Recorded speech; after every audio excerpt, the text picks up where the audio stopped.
অর্জুনের অষ্টগুরু দ্রোণাচার্য ছেলে আহ, আহ, ছেলে অর্জুনের চেয়ে দ্রোণাচার্য ছেলে অর্জুনের চেয়ে চরিত্রগুণ চরিত্রগুণে অসততার জন্য এবং চরিত্রগুণে বহুগুণ বেশি থাকার জন্য দ্রোণাচার্য অর্জুনকে সর্বস্ব অস্ত্র শিক্ষা দিয়েছিলেন, যা নিজ সন্তান অশ্বত্থামাকেও দেননি। আবার বলছি,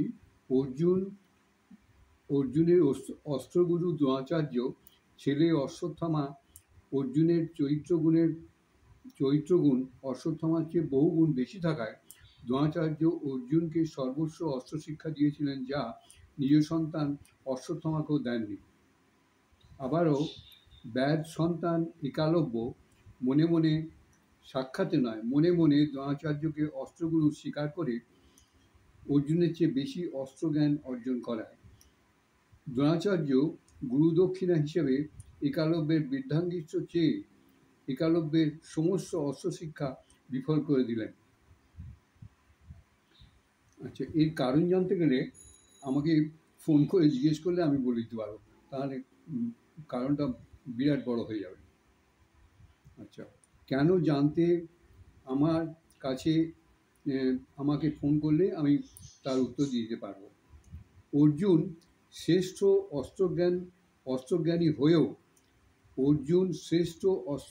হয়েও ঈশ্বর লাভের জন্য কৃষ্ণকেই গুরু স্বীকার করে আজ অস্ত্র নয়, ঈশ্বর লাভের জন্যই অর্জুন জগৎ বিখ্যাত।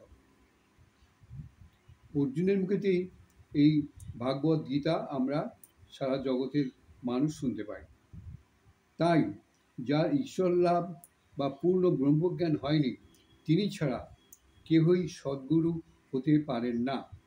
সাধারণ গুরু ঈশ্বর লাভের কোনোভাবে সহায়তা করতে পারেন না, বরঞ্চ বিপথে চালিত করে দেবার সম্ভাবনাই বেশি থাকে। ঈশ্বর লাভ না হওয়া পর্যন্ত চরম শান্তি লাভ কখনো সম্ভব নয়।